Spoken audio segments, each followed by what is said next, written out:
Hello, Assalamualaikum warahmatullahi wabarakatuh. Waalaikumsalam warahmatullahi wabarakatuh. Oke, we are CB, sibling sister. Nah, di sini ada aku Riza. Dan aku Fadla. Nah, kita berdua bakal sering ada di podcast buat bahas hal-hal menarik maupun yang sedang tren, buat dikupas tuntas di podcast ini. Oke. So, stay tune. Nah, kali ini kita mau bahas tentang toxic relationship. Di sini kita udah cari top 3 paling banyak pertanyaan di Google tentang toxic relationship. Oke. Buat pertanyaan pertama langsung aja. Nah, di sini pertanyaan pertama, apakah maksud dari toxic relationship itu menurut kakak tuh apa tuh? You go first. Oke. Oke. According to my opinion, toxic relationship itu adalah hubungan di mana dua orang atau lebih yang menyebabkan salah satu di antara mereka berdua itu mengalami kerugian atau tidak bahagia. Dua orang tersebut tidak bahagia dalam hubungan mereka yang mengakibatkan saling menyakiti satu sama lain. Nah, kalau kakak gimana? Sama sih, kalau menurut aku toxic relationship itu hubungan yang bener-bener yang gak sehat, yang sebenarnya bahkan dua-duanya mungkin ya, dua-duanya tahu kalau hubungan itu gak sehat, tapi mereka tetap bertahan karena bisa jadi hubungannya udah berjalan lama dan keegoisan masing-masing untuk tetap bertahan, tapi di hubungan yang gak sehat gitu ya? Gak sehat. Oke, nah di sini specifically kita bahas toxic relationship yang buat couples ya. Jadi nanti kalau ada pengalaman yang serupa, boleh share, boleh bantu share di kolom komentar. Kemudian nih ada pertanyaan nomor 2 second top ya di Google. Pertanyaannya adalah, apakah pasangan toxic relationship itu masih bahagia, masih tergolong bahagia? Siapa duluan? Oke, my turn.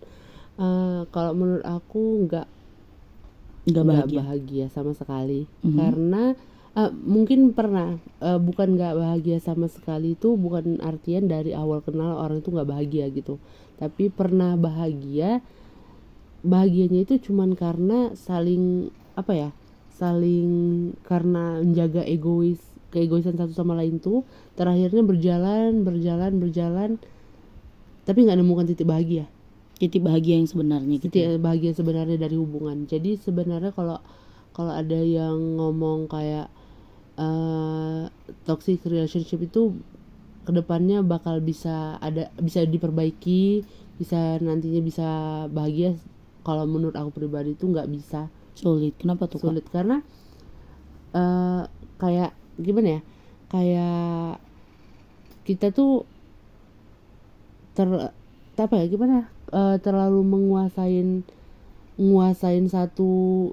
kita nguasain pasangan kita itu ya terlalu berlebihan.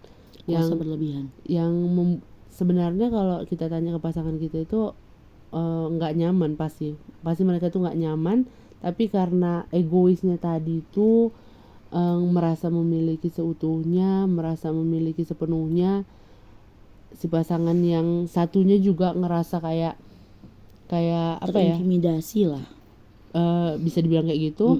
Terakhirnya itu nggak bisa disebut bahagia. Iya ya, balik lagi nggak bahagia ya, nggak bahagia. Nah, kalau menurut aku pribadi, oke, udah selesai. Kalau menurut aku pribadi, memang benar kakak bilang tadi, itu ada bahagianya, cuma mungkin kebahagiaan yang sedikit itu tertutupi oleh mungkin sifat buruk pasangan atau kejadian-kejadian yang lebih tidak membahagiakan gitu. Jadi yang bahagia yang sedikit itu tertutupi. Kita tuh ingatnya cuma yang buruk-buruknya aja, yang baik-baiknya kita lupa. Menurut aku pribadi masih ada bahagianya, cuma karena lambat laun hubungan yang dijalani itu banyak yang tidak bahagianya, jadi kita tuh lebih fokus ke yang bikin kita nggak happy, jadi terkesan tidak bahagia. Walaupun nggak jarang ya pasangan toksik itu mungkin di depan umum itu terlihat bahagia, bahkan bahagia sekali loh. mungkin orang yang sekitarnya juga nggak tahu kalau mereka punya problem gitu kan, kalau mereka tidak bahagia. Itu hanya cerminan dari luar. Nah kok balik lagi untuk ke hubungan diri mereka masing-masing, Ya, itu pasangan. maaf aku potong, tapi itu benar sih, kayak pasangan yang toksik itu pandai hide off kalau mereka itu sebenarnya nggak toksik. Kayak pakai topeng gitu ya. Iya, pandai nyembunyiinnya kalau mereka itu nggak toksik sebenarnya. Tapi percaya nggak percaya, kalau toxic relationship ini pasti ada satu yang jadi korban. Pasti ada satu yang jadi korban. Nggak mungkin dua-duanya itu jadi korban, itu nggak mungkin. Makanya sebenarnya kalau kayak toxic relationship ini lebih banyak yang dirugikan perempuan sih, yang paling banyak Perempuan ya. karena kalau kebanyakan yang aku lihat tuh kayak laki-laki tuh nggak semua, Controlling. nggak semua, cuman dia lebih banyak kayak egoisnya sih, makanya perempuan lebih sering kayak jadi korban, tapi nggak semua, Ya sekali lagi disclaimer, nggak semua perempuan ya. hanya sebagian yang Hanya yang sebagian. pernah kita lihat gitu. Iya sih. Oke, kita lanjut ke pertanyaan yang ketiga. Nah di sini pertanyaan yang top 3-nya itu gimana cara keluar dari toxic relationship. Kalau omongan soal gimana cara keluarnya itu agak sulit ya. Ini menurut kakak gimana? Kalau tergantung hubungannya udah berjalan berapa lama. Kalau misalnya hubungannya baru, sebenarnya toxic relationship itu bisa dilihat tuh nggak bisa dideteksi tuh nggak di dalam waktu yang singkat. Waktunya itu harus panjang, harus lama, kita harus kenal satu sama lain, udah betul-betul saling kenal sampai dalam artian keluarga gitu, Saling kenal dan udah banyak tahu gitu, itu baru kita biasanya tahu kalau itu relationshipnya itu nggak sehat gitu kan. Terus kalau cara keluarnya, kalau menurut aku kita harus tahu kelemahan orang yang toksik ini. Kita harus cari tahu kelemahan dia tuh apa, supaya bisa keluar dari dia. Apa cara yang buat dia bisa Berhenti. supaya berhenti dalam artian bukan berhenti dia nggak toksik lagi, tapi di hubungan yang sama. Oke. Tapi keluar dari hubungan itu caranya kita tahu kayak mana supaya gimana handle kita tahu kelemahan dia itu apa gitu, supaya kita bisa keluar dari situ. Poinnya, garis besarnya bukan di hubungan yang sama lagi ya. Udah keluar dari hubungan itu gitu. Dan benar-benar putus gitu ya. Dan satu lagi, jangan takut. Iya benar-benar. Jangan takut, karena kalau yang aku pernah lihat, kalau toxic relationship ini semakin konsepnya itu si A dan si B punya hubungan. Si A yang toksik, si B yang jadi korban. Yap. Misalnya mereka ada perselisihan. Ya. Terus di satu hari itu perselisihan itu berlalu sampai malam. Terus besok paginya hubungan itu baik aja. Hubungan itu baik aja kayak nggak kejadian apa-apa pada waktu malamnya. Itu berlanjut terus siklusnya ya. Ya, terus menerus, dan kita nggak pernah sadar, dan kita sadarnya itu kalau itu toksik setelah nanti kita disakitinya lagi, lebih parah lagi. Karena yang sebelumnya kita udah ngerasa kayak memaafkan, mungkin nanti dia berubah, mungkin nanti dia gini, padahal itu terus berlanjut. Gitu terus kalau kita nggak ada keberanian, ya nggak bisa keluar. Iya, berarti benar-benar harus cut off ya. Iya. Ya kalau menurut pendapat aku juga kayak gitu. Hal yang pertama, yang paling kalau menurut pendapat aku ya Kak, kita harus mungkin di situasi kayak gitu kita menganggap diri kita bisa tackle sendirian. Tapi kalau menurut aku pribadi, dalam kondisi toksik yang dalam tanda kutip agak lebih parah gitu ya, kita harus asking help dari orang lain ya gitu. Maaf aku potong, tapi itu dia poinnya.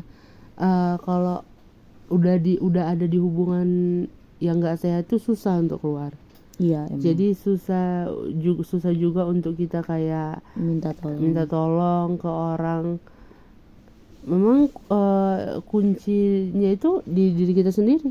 Kalau kita memang ngerasa itu hubungan memang harus dijauhin, harus diselesaikan, harus diakhirin, memang harus dari diri kita sendiri. Tapi kan ada orang kan Kak ya, yang ada katakanlah terjebak dalam toxic relationship.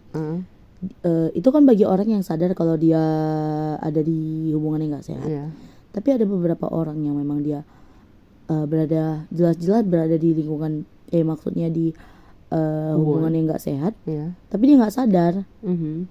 Jadi gimana cara ngeluarin orang yang gak sadar ini, menyadarkan dia dulu supaya bisa cut off hubungan yang gak sehat itu, gitu. Ya itu tadi, siklus yang terus menerus. Sebenarnya dia sadar di hari yang dia ada problem, ya dia sadar. Tapi karena bujukan, rayuan, kata-kata manis dari si pelaku lah kita bilang ya, si pelaku, setelah semuanya reda, semuanya aman, semuanya baik-baik aja, ya udah berlanjut lagi biasa gitu, berhari berjalannya waktu kayak gitu terus. Dan nggak bisa sebenarnya semua nggak ada yang bisa kita bilang kalau dia nggak sadar kalau itu toksik. Semua dalam keadaan sadar, semua pasti tahu kalau itu toksik. Cuman secara si pelaku itu kadang ngebuat dia kayak mungkin dia hilaf, mungkin dia kayak gini, terus kayak kasih pemakluman ya ke dia. Iya, dia sendiri yang buat pemakluman itu gitu kan. Terakhirnya ya semuanya berjalannya kayak gitu terus. Ya berarti kan harus emang teguh pendirian ya buat cut off, dan harus ada keberanian diri. Harus, intinya dari semuanya harus ada keberanian. Kalau sudah ada berani boleh minta bantuan orang-orang sekitar supaya nggak tetap berada di hubungan yang nggak sehat. Iya, dan itu tadi kalau misalnya relationshipnya itu kayak masih karena konteksnya kadang beda pacaran sama menikah. Kalau pacaran tuh kan kita memang sebisa mungkin cut off aja, karena kita kayak mungkin banyak kenangan yang udah dibuat mungkin, tapi pikirkan juga kalau emang mau seumur hidup kayak gitu kan. Ini seumur hidup, pernikahan tuh seumur hidup loh gitu. Iya kan, menuju ke sana juga ya ceritanya. Betul. Kalau untuk yang toxic relationship yang udah married, ya balik lagi kita tengok diri kita mampu nggak kita hidup tanpa dia gitu. Terus kalau yang udah ada anak, kita mampu nggak menghidupi anak kita, membesarkan anak kita sendiri gitu kan. Kalau misalnya kita mampu, ya go ahead jalanin. Tapi kalau misalnya let him go lah ya. Kalau misalnya dia tapi masih nerima, masih mau dengan segala mistake yang dibuat, ya intinya kalau udah sampai di titik yang dia nggak tahan, dia benar-benar harus pasti orang yang ada di toxic relationship itu, apalagi si korban ya, suatu saat one day dia tuh pasti ngerasain kalau ini udah nggak sehat, udah nggak sanggup, udah nggak bisa diselamatkan. Jadi intinya itu sebenarnya balik ke diri sendiri, balik ke diri masing-masing. Kalau memang kita masih mau, kita masih bisa tolerir semuanya, ya banyak-banyak doa supaya dia berubah ya. Iya. Tapi kalau misalnya udah nggak tahan, nggak banyak pertimbangan lagi, udah matang, udah sempurna, let him go. Iya. Keluar dari hubungan toksik itu. Betul. Nah, oke. Gak kerasa 15 menit. Gak kerasa. Udah mau sampai 15 menit ya. Nah, jadi intinya pesan-pesan dari kita ya berdua buat perempuan, apalagi perempuan ya, khususnya perempuan di luar sana, yang mungkin berada dalam hubungan yang tidak sehat, sadar maupun tidak sadar, tetap semangat. Dan balik lagi ke tadi, kalau memang sudah tidak ada pertimbangan dan sudah sampai titik jenuh, berpisahlah. Karena percaya aja kalau kedepannya itu pasti ada hikmahnya yang lebih baik. Everything's gonna be alright. Harus berani, percaya orang bakal support kamu kok. Iya. Kamu gak sendirian, banyak orang yang ngalamin itu, dan harus lebih tough ngadepin yang kayak gitu. Benar. Bagi yang punya pengalaman serupa boleh share di kolom komentar. Kita lanjut di next podcast ya. Next time kita bakal bahas sesuatu yang lebih seru lagi. Dan satu lagi, kalau misalnya kan kita kan cari top 3 itu pertanyaan dari Google ya, atau Wikipedia ya. Oke. Tapi kalau misalnya ada temen yang mau nanya via DM, komen, nanti kita bisa salin yang mana yang menurut kita bisa kita bahas. Selagi masih kita mampu ya, kita bisa bantu bahas juga, bisa sharing sama kalian gimana pendapat kita. Ya, nanti siapa punya topik menarik boleh di-share di kolom komentar yang bisa kita bahas, bakal kita bahas. Oke, kita tutup ya. Assalamualaikum warahmatullahi wabarakatuh. See you on the next video. Bye.